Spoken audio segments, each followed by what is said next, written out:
Build your dreams, live rich, and leave rich. I truly believe that living rich isn't about the flashy cars or those expensive holidays. It's really about living with a sense of financial peace of mind. Welcome to Live Rich and Leave Rich. Now, before we jump in, just a quick reminder, this is all for educational purposes. Please always consult a CBI-registered financial advisor to build a plan that's perfectly tailored for you. So, what's on the map for today? Well, think of this as our little journey from feeling confused about money to having absolute clarity. First, we're going to talk about a common trap I call the endless marathon. Then, I'm going to hand you the map itself, your money's GPS. From there, we'll walk through the 3 key steps of the journey, see how it all plays out with a real-life story, and then I'll leave you with a concrete action plan and the most important things to remember. All right, let's get started. All right, let's start with something that probably feels a little too familiar, even if we don't always admit it. It's this whole challenge of saving money with absolutely no destination in mind. I want you to ask yourself this. Honestly, are you just saving?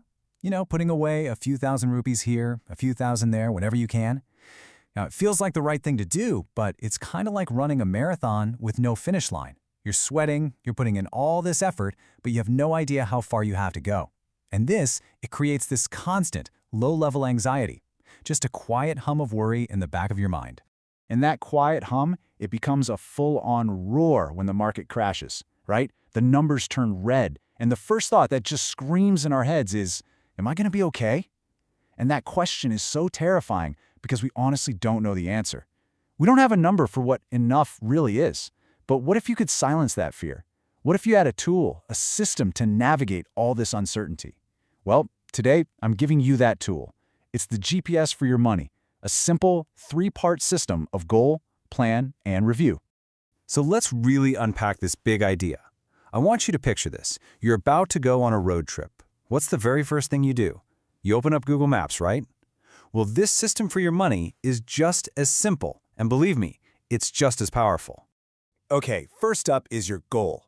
This is your destination. You wouldn't just get in the car and start driving and then figure out where you're going, would you?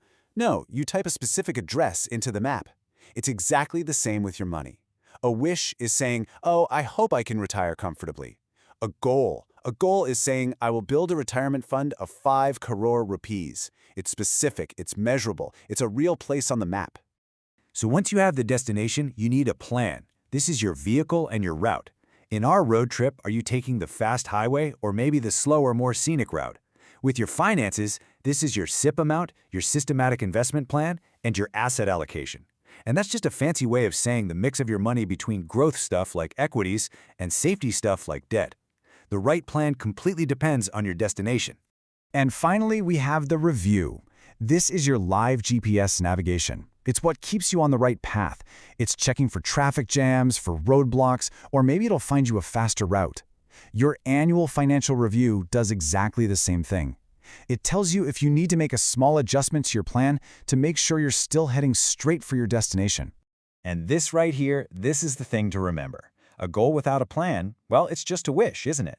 And a plan without a review is basically like driving with your eyes closed. It's just a guess. You absolutely need all 3. Goal, plan, and review working together to navigate your financial journey with real peace of mind. Okay, so we've got the big picture. Now let's zoom in and get our hands dirty. We're going to break down each of these 3 steps into practical, actionable details that you can start using, like today. First things first, let's talk about goals. We have to turn those fuzzy wishes into solid, concrete goals. I want to say for my child's education, that's a beautiful wish. But a goal is specific, it's measurable, and it has a deadline. It sounds like this. I will save 27 lakh rupees in the next 15 years for my child's MBA program. You see the difference? One is a dream, the other is a destination plugged into your GPS. But wait, where did that 27 lakhs number even come from? Well, this is the harsh reality we all have to face head-on. Inflation. An MBA that costs 10 lakhs today is probably going to cost around 27 lakhs in 15 years. That's because education inflation in India is running at about 7 to 10%. So, if you plan for today's price, you're actually planning to fall short.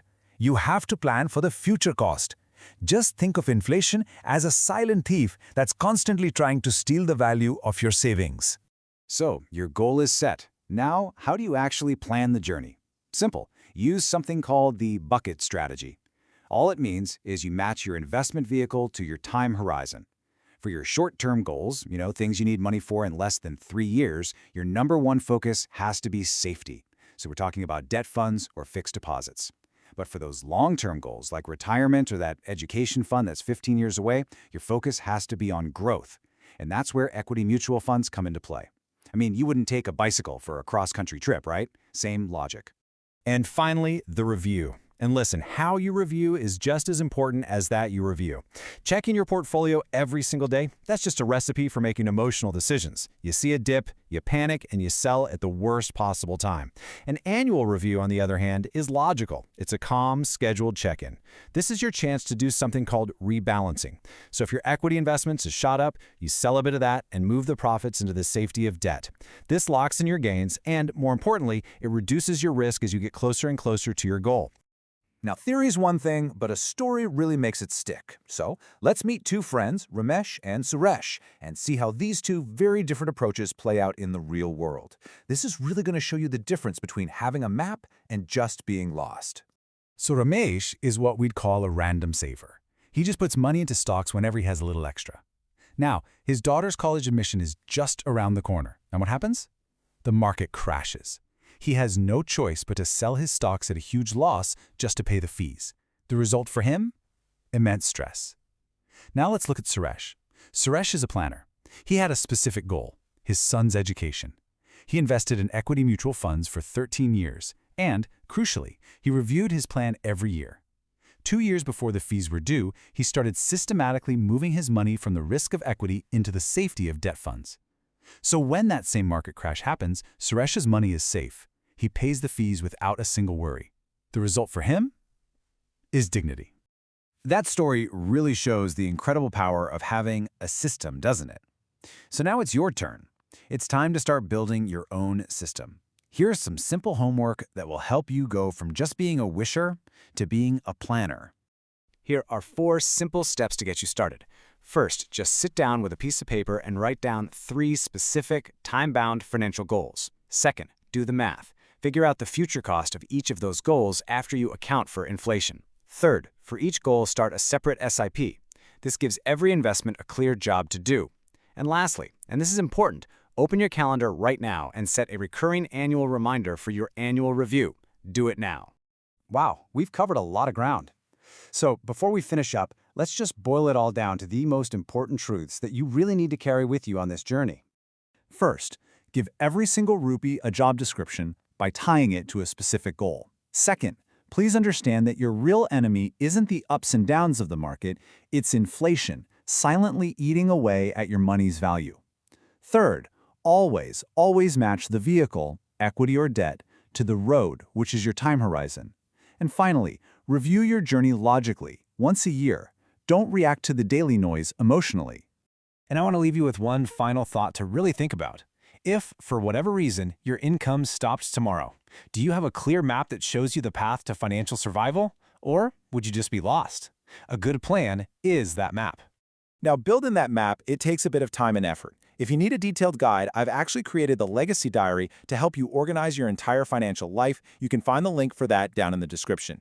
If this conversation was helpful to you, please subscribe, like, and share it with someone you care about. Thank you so much for your time. Live rich and leave rich.